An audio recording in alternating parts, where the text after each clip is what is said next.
Eh bien bonjour, voici Serge d'Oregon Classics, venu aujourd'hui par ce beau soleil vous présenter cette nouvelle venue, une Chrysler Royale 1941. Alors voilà, donc une voiture de 1941 qui fête donc ses 75 ans cette année, et celle-ci est dans un état particulièrement frais pour son âge, hein, tout est relatif. Alors voilà, je l'ai conduite, je l'ai un petit peu observée sous tous ses angles, j'ai joué un petit peu avec les commandes, les instruments, les feux, etc. Et puis voilà, donc ce que je vous propose c'est d'en faire un petit tour avec moi, et puis voir les différents points à savoir, à noter.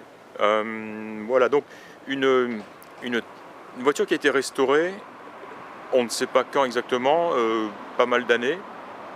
Mais c'est une très belle restauration. La peinture est encore très très belle. C'est sa couleur d'origine. Et on verra plus tard comment je suis en mesure de le savoir, hein. J'ai les documents qui le montrent. Donc on verra ça un peu plus tard.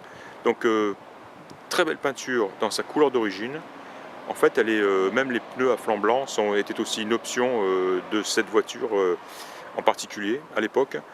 Voiture équipée d'un moteur d'un 6 cylindres en ligne, un bon gros 6 cylindres en ligne, on le voit bien ici.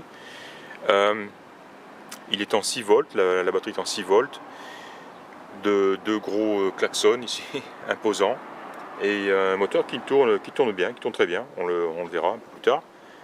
On va rester sur l'extérieur de la voiture. Alors je l'ai dit, une très belle peinture, de très beaux pneus, en très bon état.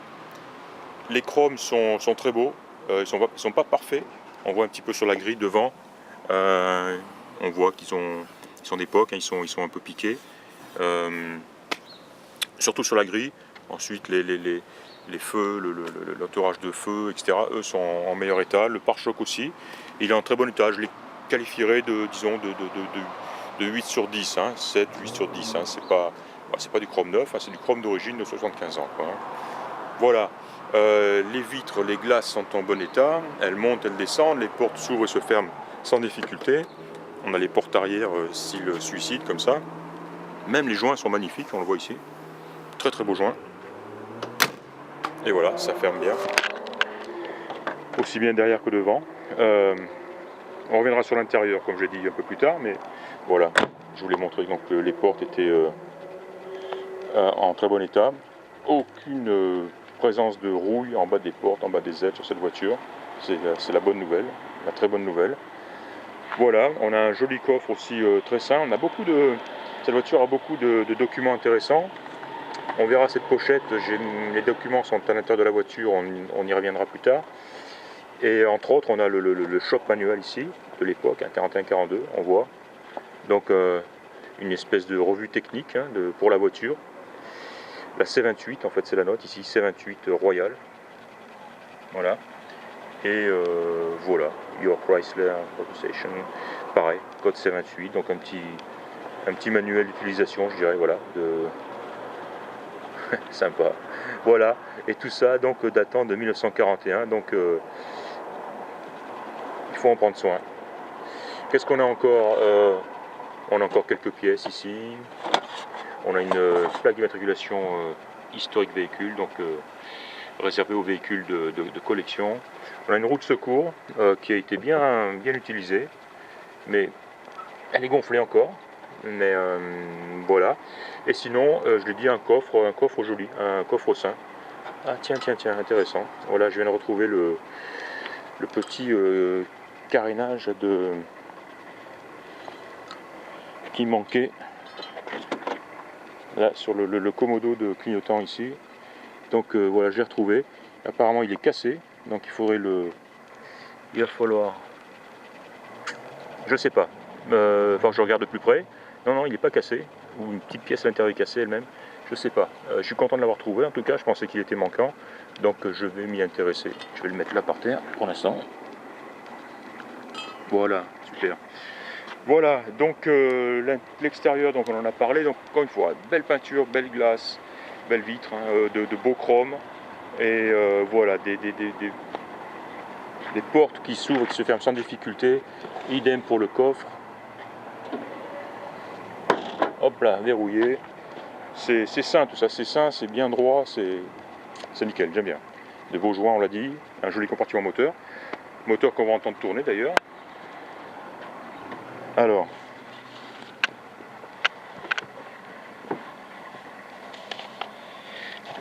un mot sur cette voiture, sur la particularité de cette voiture. Elle a une transmission qu'on appelle à fluide, et elle est vraiment à part, dans la mesure où, en quelque sorte, on a une boîte manuelle quand on est en première et qu'on démarre et qu'on passe en seconde. Donc quand je dis boîte manuelle, c'est-à-dire boîte avec laquelle on débraye, hein, ou on embraye pour passer la vitesse. Donc on le voit ici, première vers le haut, deuxième vers le bas. Une fois qu'on est parti et qu'on est passé en deuxième, je ne sais pas si on voit ici, à ce moment-là, on peut relâcher la pédale d'embrayage et ensuite elle se conduit comme une automatique. C'est-à-dire qu'on ne la touche plus. On ne la touche plus, même si on doit s'arrêter à un feu ou un stop et repartir, on est en automatique. Si on voulait repartir vraiment en première manuelle, donc à ce moment-là, oui, on enfoncerait à nouveau la pédale d'embrayage et on repasserait en première pour un redémarrage, donc en première, avec ensuite passage de la deuxième manuelle, et encore une fois, ensuite on relâche l'embrayage pour se retrouver en automatique. Donc c'est différent de tout ce que, voilà, c'est ni une complète automatique, ni une manuelle. Voilà, c'est ce qu'on appelle la transmission type fluide. Et voilà, et qui fonctionne très bien sur cette voiture. Alors puisqu'on est en cas, tiens, on va la mettre en marche.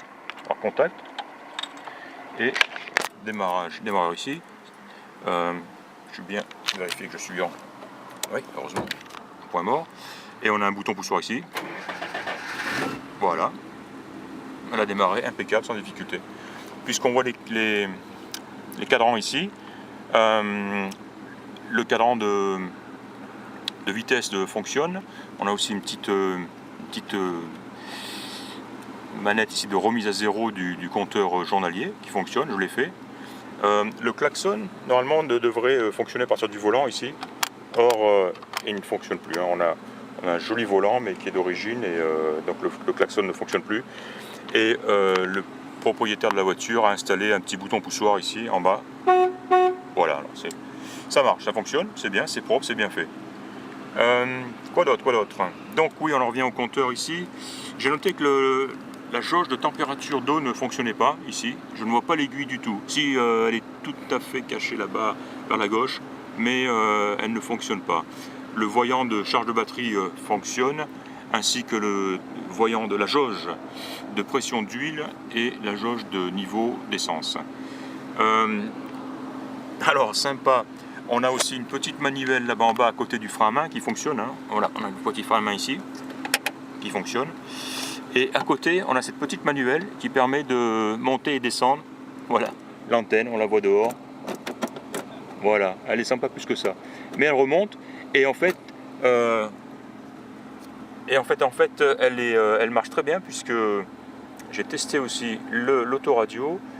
Comment elle marche ici? Alors, c'est un autoradio, petite onde bien sûr, à lampe. Et il faut attendre un petit moment avant que les lampes chauffent et qu'on commence à entendre quelque chose. Il y a des pré-réglages de station ici qui sont vraiment sympas. On voit que c'est une voiture on le verra après, une voiture qui a été mise en service et vendue pour la première fois ici à Portland. Parce que ce qu'on voit ici, ce sont des stations de radio. Alors, celles-ci je les connais, KGW, KOIN, je les connais. Ça c'est peut-être des stations plus anciennes, mais sympa de voir que je pense que le concessionnaire à l'époque devait pré-régler les stations et afficher le nom de la station sur les petits boutons poussoirs ici. On commence à entendre le son arriver. Voilà.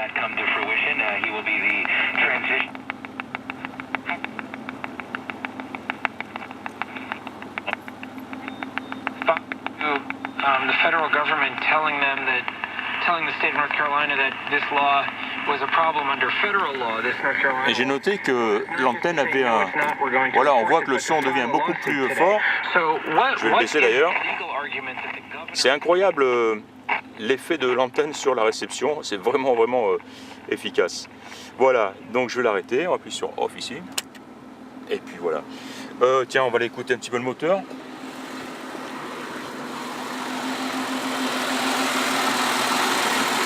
Voilà, c'est doux, c'est régulier, ça fume pas, ça cliquette pas. Impeccable. Impeccable, impeccable. Alors, que dire d'autre? L'intérieur, je pense qu'on le verra sur les photos, il est très beau. Il a été encore une fois restauré il y a un certain nombre d'années, mais avec de très beaux restes. Hein. Le ciel de toit est en parfait état, je dirais. La sellerie, les sièges, les panneaux de porte, le tableau de bord, tout ça est très beau. Même ces fameux joints ici sont en très bon état ici. Chose importante. Voilà. Qu'est-ce qu'on va faire? Qu'est-ce qu'on va dire? On va l'arrêter déjà. Donc on voit qu'elle tourne bien. Voilà. La conduite, donc je suis allé faire un petit tour avec. Et alors voilà, hein, on prend vite l'habitude de ce type de transmission. Ça, ce sont les. Non. Qu'est-ce que c'est déjà? J'ai oublié. Ça va me revenir. Qu'est-ce que c'est que ça?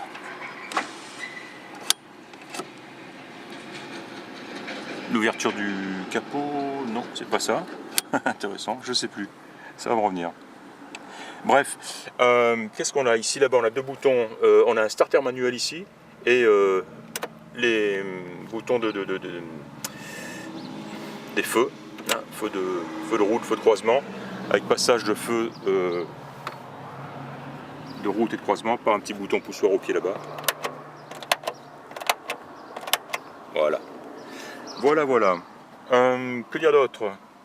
Alors, ce fameux document que j'ai trouvé dans le coffre, c'est un document qui a été demandé par, j'en prendrai des photos, on le verra mieux, en fait qui a été demandé à Chrysler.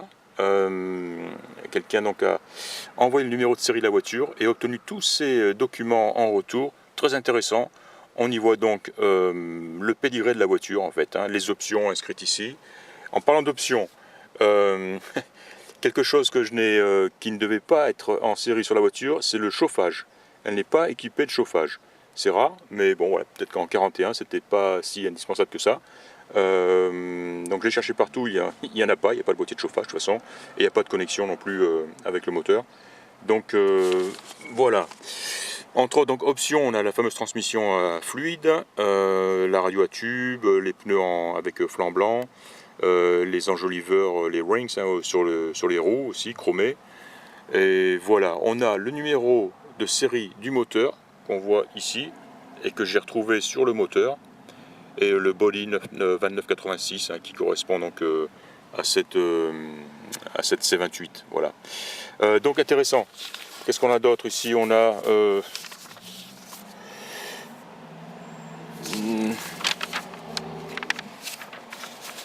c'est pas le plus intéressant. Enfin ça a été envoyé par Chrysler. Hein. On voit les photocopies d'un livret quoi avec spécification et body data section à voir. Et on a surtout ce qu'on appelle la build sheet, hein, qui est donc le document utilisé en usine pour assembler cette voiture avec les options commandées. Donc voilà un document très intéressant à avoir. Et on le voit donc, destination Portland, hein, donc elle a été vendue ici neuve en 1940. En 1941. Elle a été construite le 11 octobre 1940. Et délivré à Portland, voilà, chez le concessionnaire. Intéressant, c'est toujours bien d'avoir ce genre d'historique concernant une voiture. Voilà, on va pas faire une vidéo trop longue, ça c'est mon petit carénage ici que je vais essayer de remettre en place. Et puis voilà, des photos et je pense qu'on saura à peu près tout sur cette voiture. Encore une fois, donc une Chrysler Royale de 1941. Très jolie voiture, très sympa, prête à rouler. C'était Serge d'Oregon Classique, je vous remercie de m'avoir écouté et je vous dis à bientôt. Au revoir.